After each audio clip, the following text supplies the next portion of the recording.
I mean, we didn't really know what we were getting into when we got pregnant. Well, I mean, you kind of know what you're getting into. You're going to get into one of these.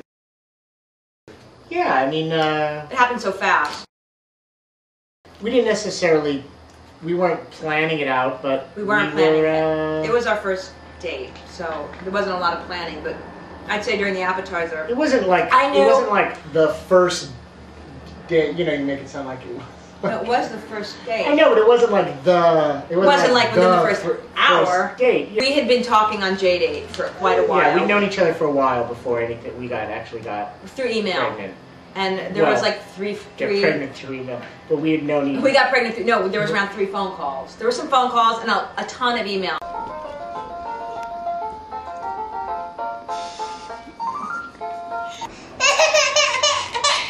Pumpkin. I do most of the house running because, you know, Marty travels a lot. She's probably hot. Should I take her shirt off? Something. Pumpkin, you hot? Yeah, It is. I travel mostly. Need some food. Honey, we're on camera for Christ's sake. I'm covering. It's fine. I'm sorry. It's so embarrassing. Anyway. My mother, we grew up in an ashram for around 6 months. I didn't grow up in an ashram. I'm usually on the road, and but I think what we did, which was smart and different than a lot of couples, is we came up with basically a system because I think he came up with the system. Marty came up with a plan. I guess you can call it a PowerPoint presentation about how the division. It wasn't of labor, a real PowerPoint presentation. It was. It was done in Excel. Yeah, it was done in Excel, but it wasn't. Yeah.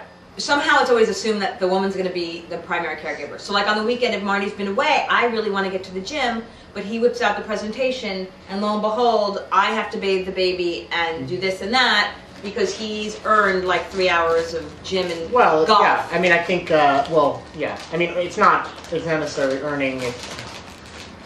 I only did this. It's to avoid, you know, those clashes on, well, who's doing this? I'm doing this and this.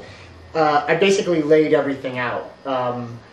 You know, I'm making X, you know, amount of money. Well, I can't make X right now because I'm taking care of baby full time, so I don't really get to work on my novel.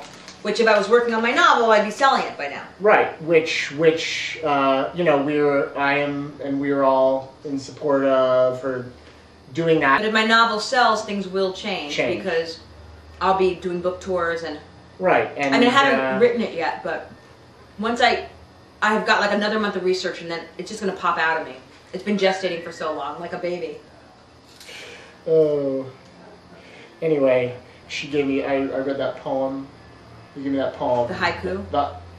You know what's? It's called a haiku. The haiku. You gave me the haiku, which is really great. Yeah. About the sunset and. Anyway. It wasn't a sunset. The sun was used as a metaphor about my vagina. Okay. It's alright. Sorry, Miss Finkelstein. Anyway, listen. Have a baby. It'll change your life. It'll change your life.